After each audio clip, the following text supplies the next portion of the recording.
Hello future doctors, कैसे हो आप सभी। उम्मीद करता हूं कि सब बहुत अच्छे होंगे।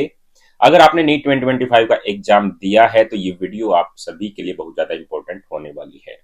इस वीडियो में दोस्तों हम जानेंगे काउंसलिंग के बारे में। काउंसलिंग कैसे होती है, कब होती है, क्या रूल होते हैं, अपग्रेडेशन का रूल क्या है, नए चेंजेस क्या हुए हैं और किस एक गलती की वजह से आपके अच्छे मार्क्स होते हुए भी आपको कॉलेज नहीं मिल पाएगा। साथ में लास्ट ईयर क्या हुआ कि 620 नंबर थे स्टूडेंट्स के, उसको अच्छा कॉलेज नहीं मिल पाया। और लेकिन 590 नंबर थे स्टूडेंट्स के, सेम कैटेगरी थी, सेम स्टेट था, लेकिन 590 नंबर वाले स्टूडेंट्स को एक बहुत अच्छा कॉलेज मिल गया था। तो दोस्तों इस वीडियो में उन सभी गलतियों के बारे में जानेंगे जो आप करते हैं। बाकी प्रोसीजर क्या रहने वाला है काउंसलिंग का, स्टेप बाय स्टेप बिल्कुल इजी लैंग्वेज में हम जानेंगे।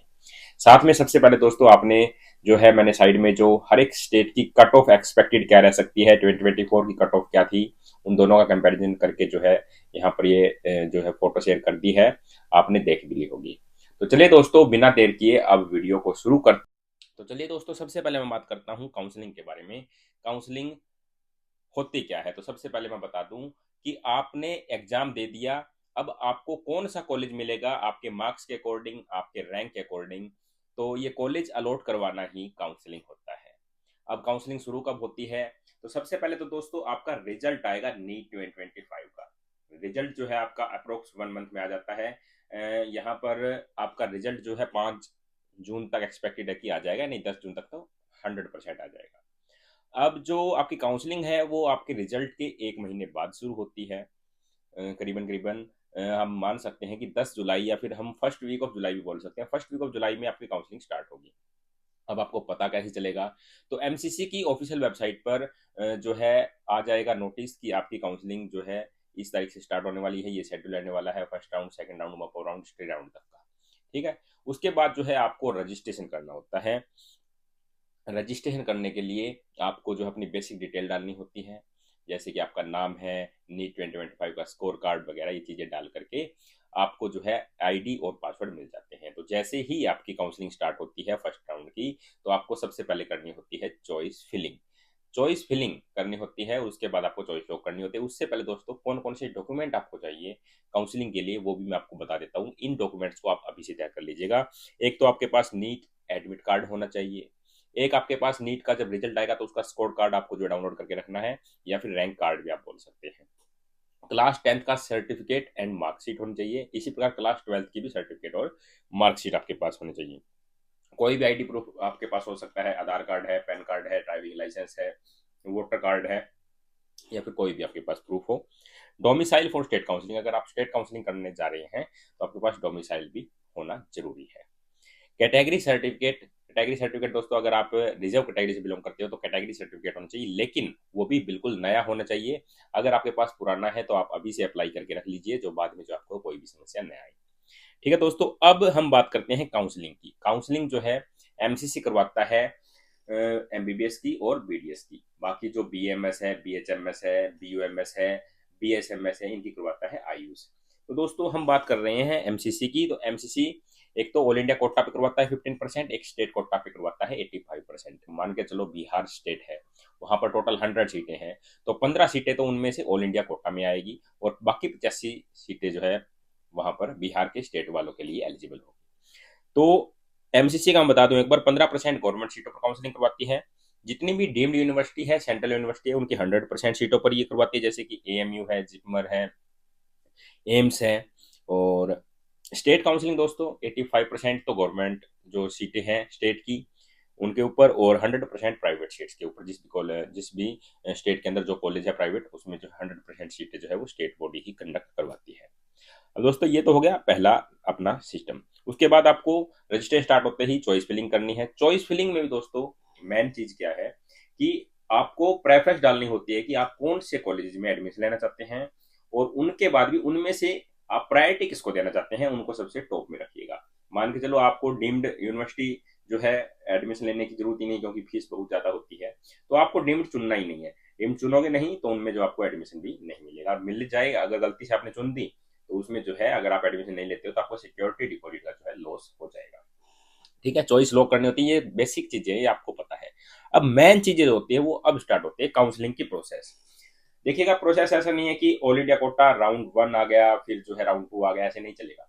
पहले होगी ऑल इंडिया कोटा राउंड 1 की काउंसलिंग, जैसे मान के चलो भाई 10 जुलाई से लेकर के 25 जुलाई तक फर्स्ट राउंड समाप्त हो रहा है।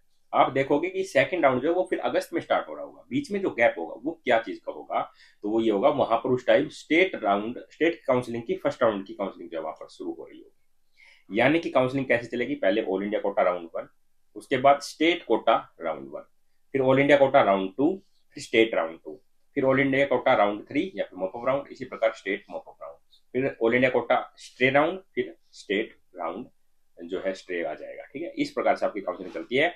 मतलब कि दोनों साथ में चलेगी, एक बार ऑल इंडिया कोटा की होगी और इधर से जो है आपकी स्टेट काउंसलिंग होगी। अब बात कर लेते हैं कि जो ऑल इंडिया कोटा है और स्टेट कोटा है उनकी फीस क्या रहने वाली है। अनरिजर्व कैटेगरी के लिए डीम्ड अनरिजर्व हो गया, आपकी ओबीसी हो गया, ईडब्ल्यूएस हो गया, तो 50% ऑल इंडिया कोटा या फिर सेंट्रल यूनिवर्सिटी के लिए जो अनरिजर्व कैटेगरी है उनकी काउंसलिंग की फीस रहने वाली है 1,000 रुपए। यानी कि काउंसलिंग करवाने के लिए एमसीसी आपसे चार्ज करती है 1,000 रुपए। 1,000 रुपए चार्ज करने के बाद वो आपसे सिक्योरिटी डिपॉजिट भी लेती है, वो है जनरल कैटेगरी के लिए, अनरिजर्व कैटेगरी के लिए 10,000। यानी कि 1,000 रुपए तो नॉन रिफंडेबल है, वो आपको वापस नहीं मिलेंगे, लेकिन जो 10,000 रुपए है ये आपको वापस मिल जाएंगे अगर आपको कोई भी कॉलेज अलॉट नहीं होता है। इन केस आपको कॉलेज अलॉट हो जाता है और आप एडमिशन नहीं लेते हैं, उस कंडीशन में भी ये 10,000 रुपए आपको जो है वापस नहीं मिलने वाले, ये जो है आपकी फॉरवर्ड हो जाएगी, जब्त हो जाएगी। इसके बाद बात करते हैं SC ST OBC PWD other category की, तो उनकी जो काउंसलिंग की फीस है वो 500 रहने वाली है और जो सिक्योरिटी डिपॉजिट है वो 5,000 रहने वाली है। डीम्ड यूनिवर्सिटी की बात करें दोस्तों ऑल कैटेगरी की, तो 5,000 आपकी काउंसलिंग की फीस है और 2 लाख जो है आपकी जो है सिक्योरिटी फीस रहने वाली है, जो रिफंडेबल है। अगर आपको कोई कॉलेज अलॉट नहीं होता है तो रिफंड हो जाती है। लेकिन दोस्तों डीम्ड यूनिवर्सिटी आप जब चुनते हो तो ऑलमोस्ट चांस है कि आपको जो है अलॉट हो जाएगा। लेकिन इनका बजट की बात करें हम तो 1 करोड़ से लेकर के 5 करोड़ तक का इनका बजट होता है। अगर आपका फाइनेंशियली सिस्टम बहुत अच्छा हो तभी जो है आप डीम्ड यूनिवर्सिटी की काउंसलिंग के लिए जाइएगा, नहीं तो आपको एडमिशन मिल जाता है और आप वहां पर फीस अफोर्ड नहीं कर सकते हैं तो आपको 2 लाख रुपए की जो सिक्योरिटी डिपॉजिट होती है उनका लॉस हो जाएगा। अब दोस्तों बात करते हैं सीट अलॉट कैसे आपको होगी। यहां से जो है एक और काउंसलिंग का मेन हिस्सा जो है, मेन पार्ट जो है वो स्टार्ट होने वाला है। यहां पर हम बात करते हैं राउंड 1 की। राउंड 1 के अंदर दोस्तों जैसे ही आपकी काउंसलिंग होती है उसका रिजल्ट आता है तो कुछ 4 केसेस यहां पर बनते हैं। नंबर 1 केस क्या बनता है कि आपको जो है सीट अलॉट हो जाती है और आप एडमिशन ले लेते हैं और आप जो है काउंसलिंग से बाहर हो जाते हैं, आपका काम खत्म, आपको जो है अपनी एडमिशन लेकर के पढ़ाई शुरू कर देते हैं। पहला केस तो ये है, सिंपल सा केस है। दूसरा केस क्या है, आपको एडमिशन तो मिल गया, कॉलेज तो अलॉट हो गया, लेकिन आप चाहते हैं कि मुझे इससे अच्छे कॉलेज में जाना है, तो इसके लिए आप एक अपग्रेडेशन का रूल होता है, यानी कि मैं दूसरे राउंड तक वेट करूंगा अपग्रेडेशन का, यानी कि मेरे को इससे अच्छा कॉलेज मिलता है तो मैं वहां पर एडमिशन लेना चाहूंगा। तो यहाँ पर आप एक एप्लीकेशन लेटर जो है लिख करके कॉलेज में एडमिशन लेकर के दे दो कि मुझे अपग्रेडेशन के लिए भी अप्लाई मैंने कर दिया है और अपग्रेड अगर मेरा कॉलेज होता है तो मैं वहां पर जाकर के एडमिशन लूंगा। इसके बाद दोस्तों केस नंबर 3 क्या बनता है कि सीट अलॉट हो जाती है लेकिन आप एडमिशन नहीं लेते हो, आप कोई ध्यान नहीं देते हो, आप सीधा जो है सेकंड राउंड में चले जाते हो, यानी कि फ्री एग्जिट फर्स्ट राउंड से ले लेते हो। ये भी एक हो सकता है। या फिर केस 4 है कि आपको कोई सीट ही अलॉट नहीं हुई तो आप डायरेक्ट जो है सेकंड राउंड के लिए पहुंच जाते हो। अब बात आती है राउंड 2 की। राउंड 2 के अंदर क्या करना होता है दोस्तों, आपको कोई भी फ्रेश रजिस्ट्रेशन नहीं करना होता, आप फ्रेश चॉइस फिलिंग कर सकते हैं। चॉइस फिलिंग को आप दोबारा से कर सकते हैं। यहां पर भी 2 केस बन रहे हैं। मान के चलो आपने फर्स्ट राउंड में अपग्रेडेशन का रूल अप्लाई किया था, तो उस कंडीशन में क्या होगा, उस कंडीशन में मान के चलो आपको दूसरे राउंड में उससे अच्छा कॉलेज मिल जाता है, तो आप जो है वहां पर एडमिशन ले लीजिए, उसको जो है पहले वाली रिजाइन दे दीजिए, तो आपको जो है यहाँ से आप पढ़ाई शुरू कर सकते हैं और काउंसलिंग से जो है आप बाहर हो सकते हैं, मतलब कि एग्जिट हो जाओ, क्योंकि आपने एडमिशन ले लिया है, आप अपनी पढ़ाई जो है शुरू कर दिया है। इसके बाद केस 2 क्या बन रहा है, आपको सीट तो मिली लेकिन आपने एडमिशन नहीं लिया, तो इस कंडीशन में दोस्तों क्या होगा, आपकी जो सिक्योरिटी डिपॉजिट थी वो लॉस हो जाएगा, उसका लॉस आपको जो है हो जाएगा, वो वापस आपको नहीं मिलने वाली, क्योंकि उन्होंने जो है अपग्रेड सीट भी दे दी है लेकिन फिर भी आप एडमिशन नहीं ले रहे हैं, तो ये तो आपकी गलती है, तो इसमें सिक्योरिटी डिपॉजिट का आपका लॉस हो जाएगा।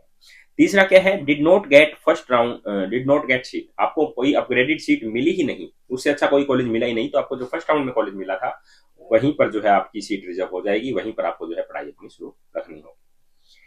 अब दोस्तों दूसरा केस क्या था, आपने अपग्रेडेशन के लिए अप्लाई नहीं किया, आप फ्री एग्जिट हुए थे, आपको फर्स्ट राउंड में कोई सीट ही नहीं मिली थी, तो उस कंडीशन में सेकंड राउंड में भी क्या होगा, आपको मान के चलो सीट मिल जाती है तो आप एडमिशन ले सकते हैं। और यहाँ पर जो है आप अपग्रेडेशन के लिए अप्लाई नहीं कर सकते। आपने एडमिशन ले लिया, आप अपनी पढ़ाई शुरू कर रखी है, ठीक है, ये केस सिंपल सा है। लेकिन दोस्तों अगर आप एडमिशन नहीं लेते हो तो आपका फिर से सिक्योरिटी डिपॉजिट का यहाँ पर लॉस हो जाएगा, क्योंकि एमसीसी कहती है कि हमने तो आपको कॉलेज दिया है जो आपने फील किया था, जो आपने चॉइस फील किया था, लेकिन आपने जो एडमिशन ही नहीं लिया, तो इसमें हमारी गलती नहीं है। इसलिए आपको जो काउंसलिंग का जो हमारा फीस रहता है वो भी देना पड़ेगा, साथ में जो सिक्योरिटी डिपॉजिट होती है वो भी देनी पड़ेगी। और एक और केस क्या बनता है कि आपको सीट मिलती ही नहीं है दूसरे राउंड में भी, ना फर्स्ट राउंड में मिली ना सेकंड राउंड में मिली, तो आप जो है फ्री एग्जिट हो जाएंगे और तीसरे राउंड में पहुंच जाएंगे। तीसरे राउंड को हम बोलते हैं मोप अप राउंड। क्या बोलते हैं दोस्तों? मोप अप राउंड। तो अब मोप अप राउंड की बात करेंगे। सबसे पहले तो फ्रेश रजिस्ट्रेशन यहाँ पर करना होता है आपको, मोप अप राउंड के लिए फ्रेश रजिस्ट्रेशन करना होता है। इसमें केस वन क्या बनता है, आपको सीट मिल जाती है। सीट मिल जाती है तो पहला तो यही प्रोसीजर, आप एडमिशन लो और अपनी पढ़ाई को शुरू कर दो।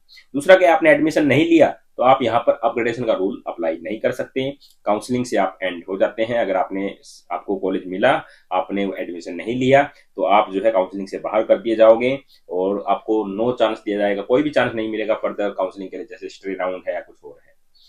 अब दोस्तों एक और केस क्या है कि आपको सीट ही ना मिले, कोई सीट ही नहीं मिलेगी, तो आप सीधे स्ट्रे राउंड में जाइए या फिर स्टेट काउंसलिंग के थ्रू जो है आप कॉलेज लेने का अपना जो है चांस ट्राई कीजिए।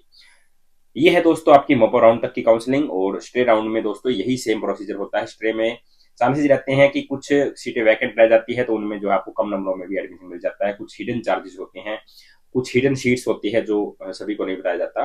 तो दोस्तों अगर आपका कम स्कोर भी आ रहा है तो स्ट्रे राउंड में हम जो है आपको एडमिशन दिलाने की पूरी पूरी कोशिश कर सकते हैं। नीचे डिस्क्रिप्शन में एक तो गूगल फॉर्म का लिंक है, वो आप उसे फिल कर दें अगर आप कम नंबरों में अच्छा कॉलेज लेना चाहते हैं। तो दोस्तों नीचे डिस्क्रिप्शन में जो लिंक दिया है गूगल फॉर्म का, उसे फिल कर दें, टेलीग्राम चैनल को ज्वाइन कर लें और दोस्तों वीडियो को लाइक कर दें।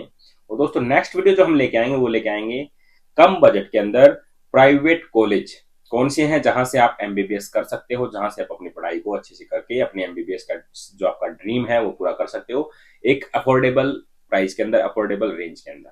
दोस्तों ये वीडियो कैसा लगा जरूर बताइएगा। वीडियो को देखने के लिए आपका बहुत बहुत धन्यवाद। Thank you.